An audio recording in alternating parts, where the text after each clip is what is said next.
O milagre que a medicina não explicou. Eduardo tinha apenas 23 anos quando recebeu o diagnóstico que abalou sua vida: hipertensão pulmonar primária, uma doença rara e progressiva que endurece as artérias dos pulmões, fazendo o coração trabalhar em excesso até falhar. Os médicos foram claros: não havia cura. Os remédios apenas retardariam o pior, e mesmo assim, sua expectativa de vida não passava de alguns anos. Prepare-se para uma vida limitada, disseram. Mas Eduardo não queria aceitar aquilo como um fim.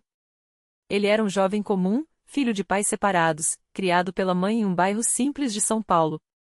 Trabalhava como auxiliar de mecânica, sonhava em ter sua própria oficina um dia, mas agora mal conseguia subir um lance de escada sem sentir que ia desmaiar. A falta de ar era constante, como se um peso invisível esmagasse seu peito a cada respiração. As noites eram piores, acordava sufocando, com os lábios arroxeados, o coração disparado. Sua mãe, Dona Maria, chorava em silêncio, rezando por um milagre que parecia impossível.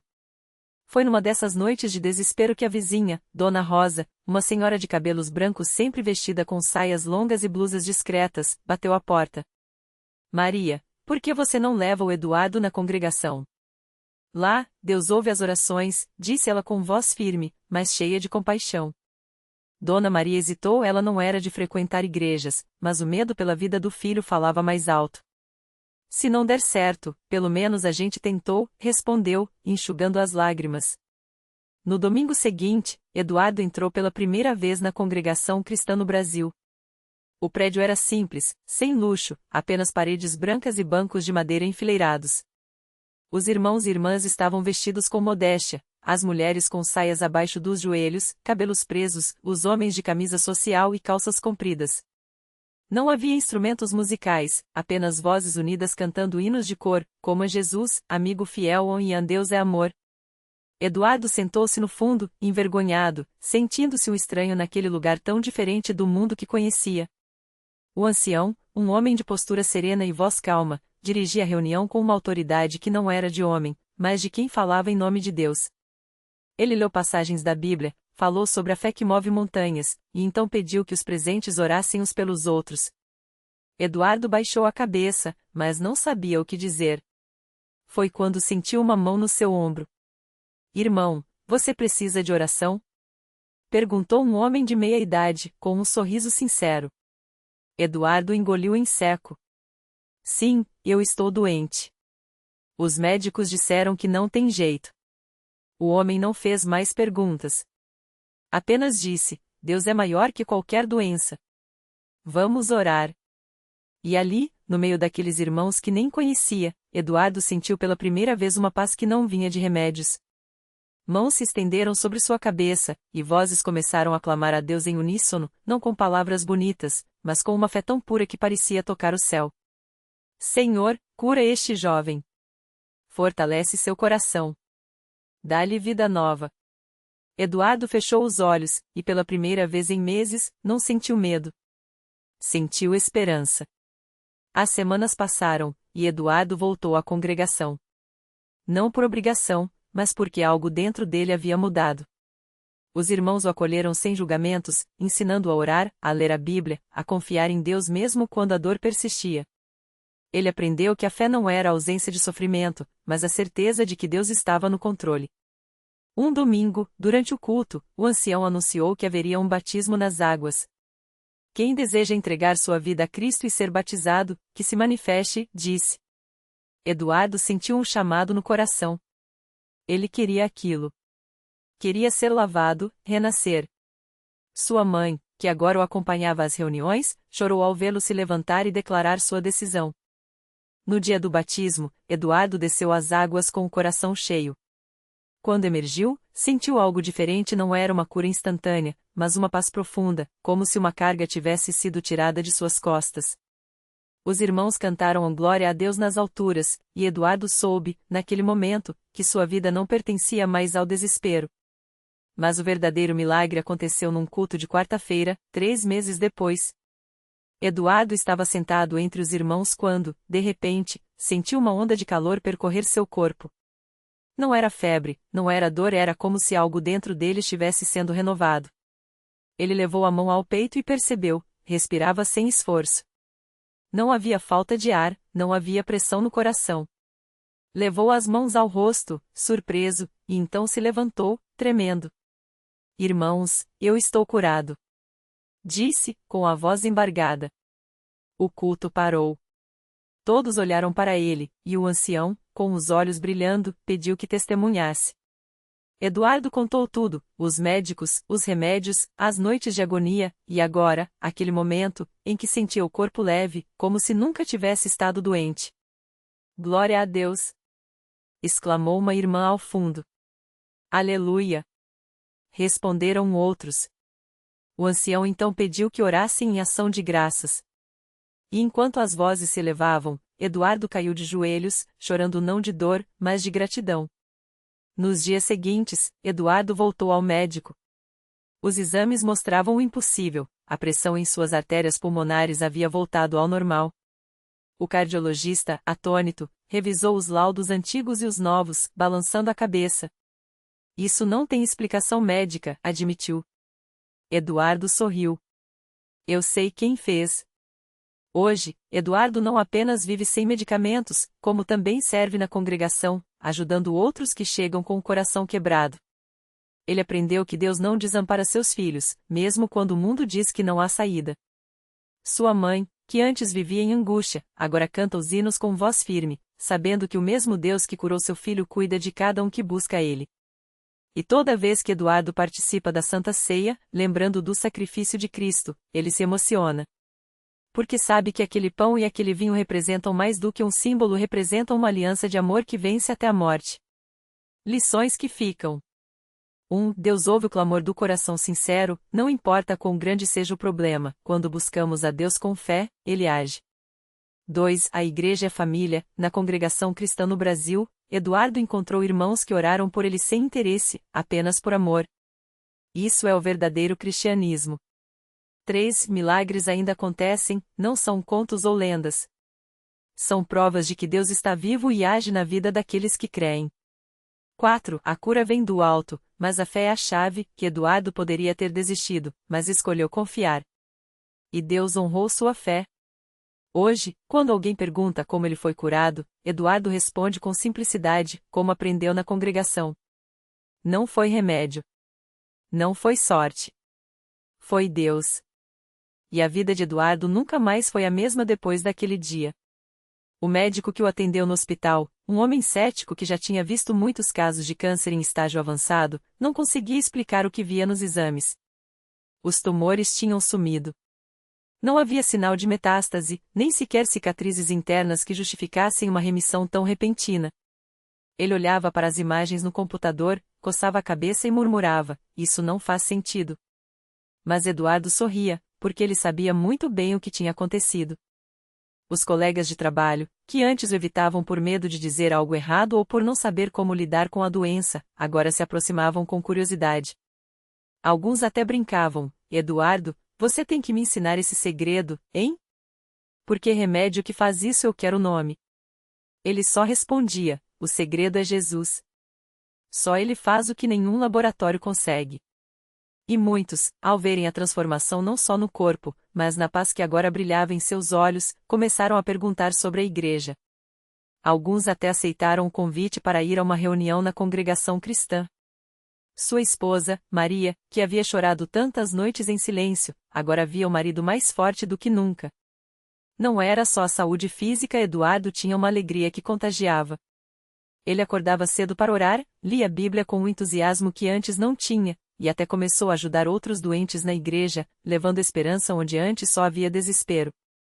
Se Deus fez por mim, pode fazer por você também, dizia, segurando a mão de quem estava fraco.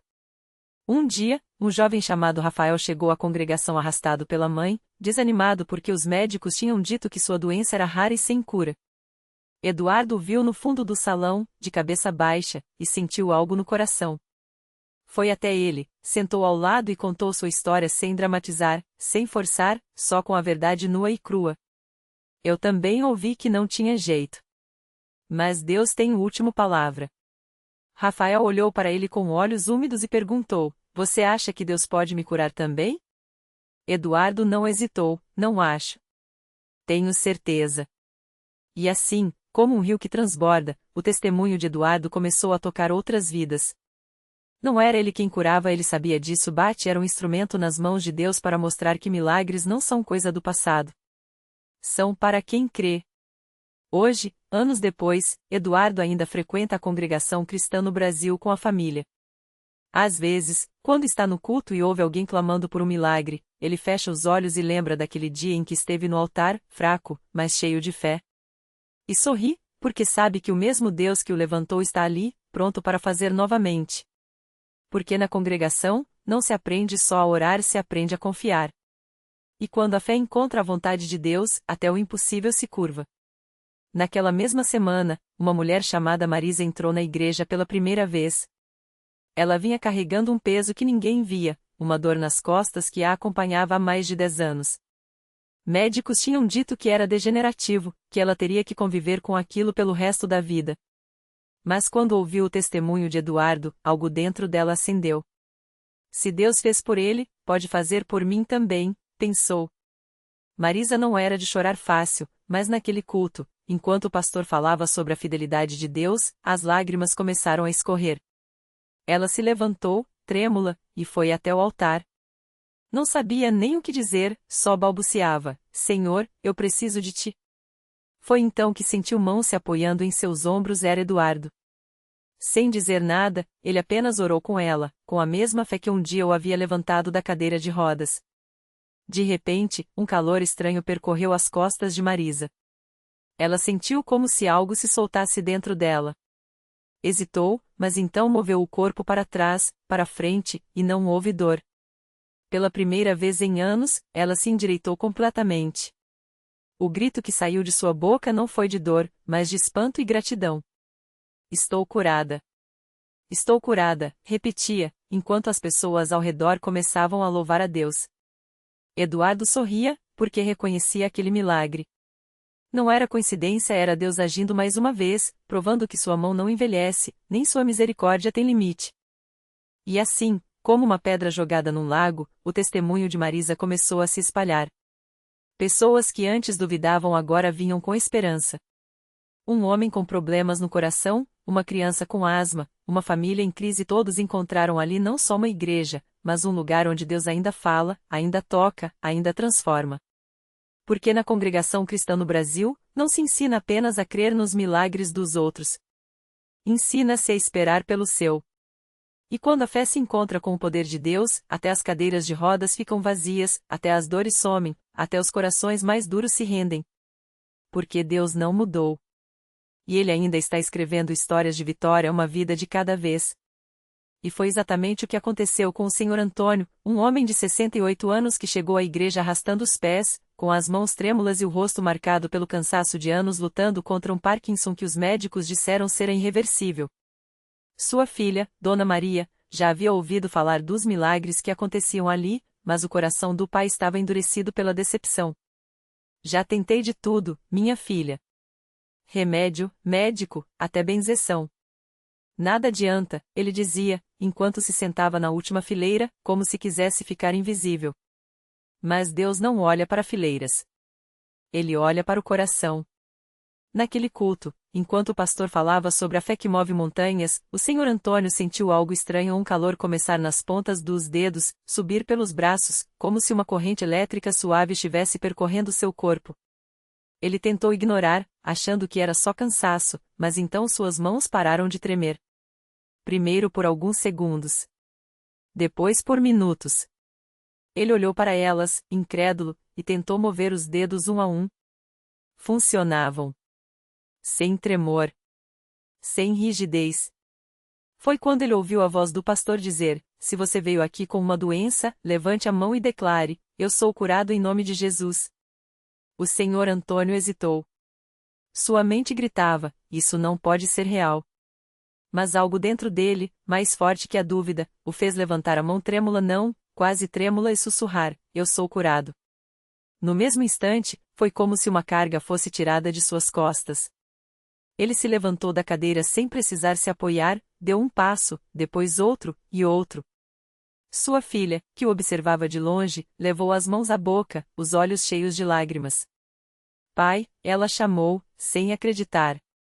Ele virou-se para ela, sorrindo um sorriso que há anos não aparecia em seu rosto, e caminhou até ela, com passos firmes, os braços abertos. Minha filha, Deus me curou, ele disse, a voz embargada, enquanto abraçava-a forte. O culto parou. As pessoas começaram a chorar, a louvar, a correr para ver de perto aquele milagre. Médicos que estavam presentes se aproximaram, incrédulos, pedindo para examinar o Sr. Antônio. Um deles, um neurologista, balançava a cabeça, isso não tem explicação científica.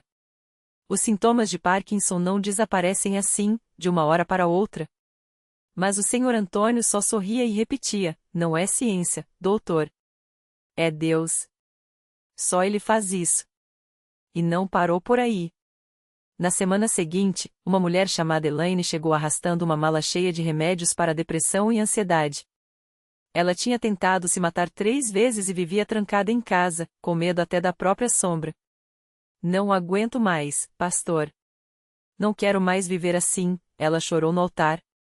As irmãs da igreja a abraçaram, oraram por ela, e algo aconteceu ali que nem ela mesma soube explicar. Uma paz tão profunda invadiu seu coração que ela sentiu como se tivesse nascido de novo. Quando saiu dali, jogou fora todos os remédios não por imprudência, mas porque sabia que não precisaria mais deles. Hoje, Elaine é uma das líderes do grupo de apoio da igreja, ajudando outras pessoas a encontrarem a mesma liberdade que ela encontrou. E assim, a cada culto, a cada reunião de oração, mais vidas eram transformadas. Um casal à beira do divórcio se reconciliou depois de uma palavra profética que revelou coisas que só eles dois sabiam. Um jovem viciado em drogas, que chegou bêbado e agressivo, saiu do templo sóbrio, com lágrimas nos olhos, dizendo que uma força tinha quebrado suas correntes. Uma mãe desesperada, cujo filho de 5 anos estava em coma após um acidente, recebeu a notícia no meio do culto, ele acordou. Os médicos não explicam, mas ele abriu os olhos e pediu por você. Porque na congregação cristã no Brasil, não se trata só de pregações bonitas ou músicas emocionantes. Trata-se de um Deus que age. Que não fica só no púlpito, mas desce até onde o povo está. Que não se importa se você é rico ou pobre, se sua fé é grande ou pequena, ele só quer que você dê um passo, que você creia, que você permita que ele faça o impossível. E o mais lindo é que, para cada milagre que se vê, há 10 outros que acontecem em silêncio. O coração que se enche de esperança, a família que se une, a pessoa que finalmente perdoa, a alma que encontra paz. Porque Deus não faz acepção de pessoas. Se ele curou Marisa, se ele libertou Elaine, se ele restaurou o Sr. Antônio, ele pode fazer o mesmo por você. Basta acreditar. Basta entrar. Basta permanecer. Porque aqui, os milagres não são lendas do passado. São realidades do presente. E a próxima história de vitória pode ser a sua. Naquela mesma noite, enquanto as luzes da Universal brilhavam forte na rua, uma mulher chamada Ana Clara entrou pela primeira vez na igreja. Ela vinha arrastando um peso que nem suas lágrimas conseguiam aliviar. Há 3 anos, seu filho Lucas, então com apenas 12 anos, havia sumido. Um dia saíra para jogar bola com os amigos e nunca mais voltará. A polícia investigou, vizinhos procuraram, mas era como se a terra o tivesse engolido. Ana Clara vivia entre a esperança e a loucura, acordando de madrugada com a certeza de que ouvia a voz do menino chamando por ela. Os médicos diziam que era depressão, que ela precisava de remédios. Os amigos, com boa intenção, falavam para ela seguir em frente. Mas como seguir em frente quando metade de seu coração estava perdido? Até que, numa tarde, enquanto passava em frente à Universal, ouviu um testemunho no alto-falante, uma mãe que reencontrara a filha após anos de desaparecimento. Algo dentro dela estremeceu. Se Deus fez por ela, pensou, sem terminar a frase. Quando Ana Clara cruzou a porta da igreja, suas pernas tremiam. As pessoas a receberam com sorrisos, sem perguntas invasivas, sem aquele olhar de pena que ela tanto odiava. O pastor, ao vê-la, não soube de sua história, mas o Espírito Santo lhe revelou: fale sobre a mulher do fluxo de sangue. Fale sobre a fé que não desiste. E enquanto a palavra era pregada, Ana Clara sentia algo queimando dentro do peito, como se uma chama fosse acesa onde só havia cinzas. Na oração final, quando o pastor impôs as mãos sobre ela, Ana Clara não conseguiu segurar o choro. Senhor, se o Senhor existe mesmo, me mostra onde está meu filho. Não aguento mais essa dor. Não houve voz do céu, nem visão. Mas uma paz tão profunda invadiu sua alma que, pela primeira vez em anos, ela conseguiu dormir sem sonhar com o rosto do menino. 3 dias depois, Ana Clara recebeu uma ligação. Era de uma delegacia em outro estado. Um menino havia sido encontrado nas ruas, desorientado, mas com um papelzinho no bolso com um número de telefone quase apagado. Era o número dela. Quando Ana Clara chegou lá e viu Lucas, magro, sujo, mas vivo, seus joelhos fraquejaram.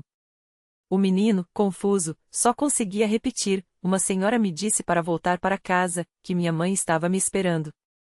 Ela disse que Deus mandou ela me ajudar." Os médicos disseram que Lucas sofria de amnésia dissociativa, um mecanismo de defesa após ter sido vítima de um sequestro relâmpago que o deixou perdido por anos. Mas Ana Clara sabia de uma coisa: não era coincidência. Não era sorte. Era a mesma mão que abrirá o Mar Vermelho, que ressuscitara Lázaro, que agora devolvera seu filho. E quando ela voltou à Universal no domingo seguinte, não foi mais como uma mulher quebrada, mas como uma guerreira. Com Lucas ao seu lado, ela subiu ao púlpito e disse, com a voz embargada: "Se Deus fez isso por mim, que não sou ninguém, imagine o que Ele pode fazer por você." E assim, mais uma história se juntava às outras. Mais uma impossível a se tornava testemunho. Porque na Universal, não se prega um Deus distante, mas um Deus que desce às ruas, que entra nas casas, que segura a mão de quem está prestes a desistir. Um Deus que não precisa de muita coisa, só de um coração disposto a crer. E a pergunta que fica é: e você? Qual é o seu impossível? Qual é a sua dor que parece não ter fim? Se Ana Clara pode abraçar seu filho novamente, se Marisa foi curada, se Elaine foi libertada, se o Sr. Antônio reconquistou sua família, por que você acha que com você seria diferente? Deus não faz acepção de pessoas. Ele só espera que você dê o primeiro passo. O resto, Ele faz. Porque aqui, os milagres não são contados, eles são vividos. E o próximo pode ser o seu. O milagre que esperava por você. Era uma tarde de sábado quando Carlos entrou pela primeira vez na Universal. As mãos trêmulas seguiam o bilhete amassado no bolso: diagnóstico, esclerose lateral amiotrófica. Expectativa, 6 meses. Os médicos haviam sido claros: não havia cura, não havia esperança.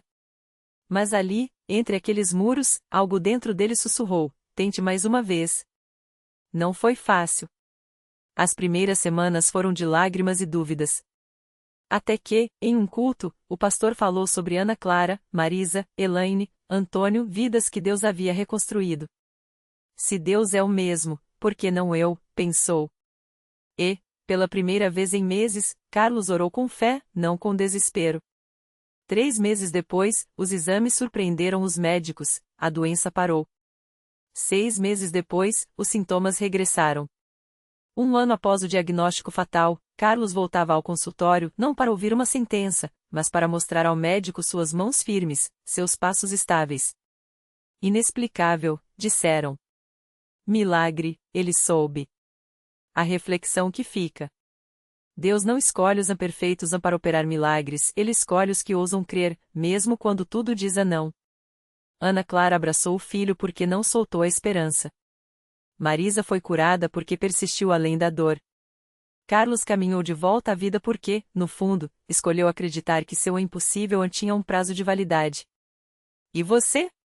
O que está segurando com tanto medo de soltar nas mãos de Deus? Uma doença? Um coração partido?